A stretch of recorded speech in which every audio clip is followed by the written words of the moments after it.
Hey, my name is Caitlin Crawford, and this is my presentation on the push to end solitary confinement in prisons.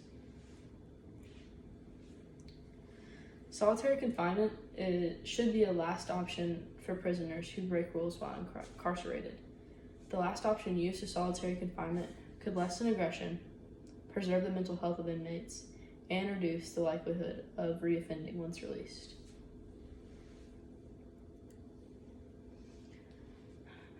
Solitary is the mechanism used by prisons to lock away inmates who have broken rules while incarcerated. For 23 hours a day, with no access to sunlight and no access to hot water, prisoners are left to themselves with 4 blank walls. With wanting to go into the justice system myself, I have done copious amounts of research on the prison system and how they are run. I believe that this is one way to make things run smoother, to reduce problems, and to have a more successful prison. With the few steps I have mentioned, let's look into how detrimental that social isolation can be to prisoners. According to PBS, solitary confinement causes increased aggression, mental health issues, and increases the chances of returning to prison once released.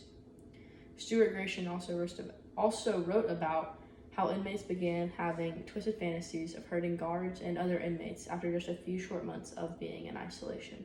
Along with that, suicide rates occur disproportionately more in segregation units than anywhere else in prisons.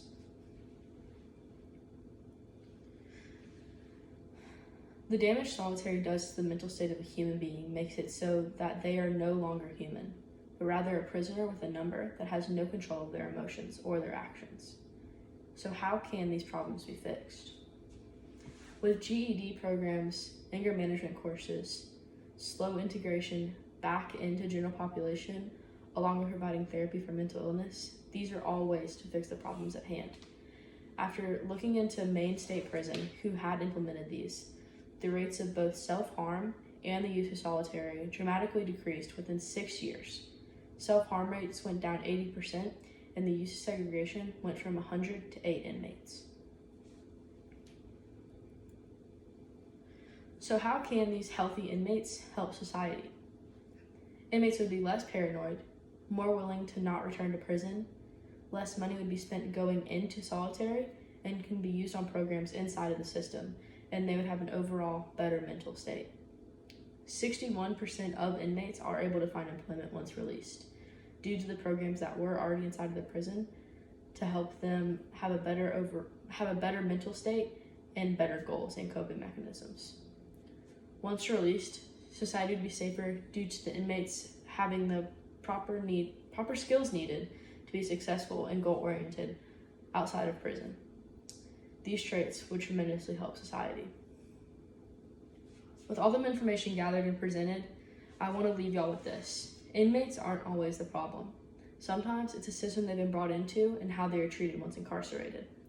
So in conclusion, prisons need to find a more effective way to address prisoners who are seen as a threat to staff, others, and themselves.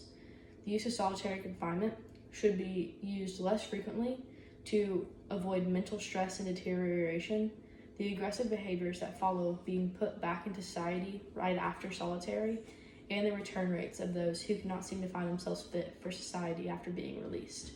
In my opinion, the use of solitary confinement as a source of punishment has proven to be more detrimental than good. With that being said, solitary confinement should be a last-ditch effort for punishment in prisons to preserve the well-being and future of inmates. Thank you.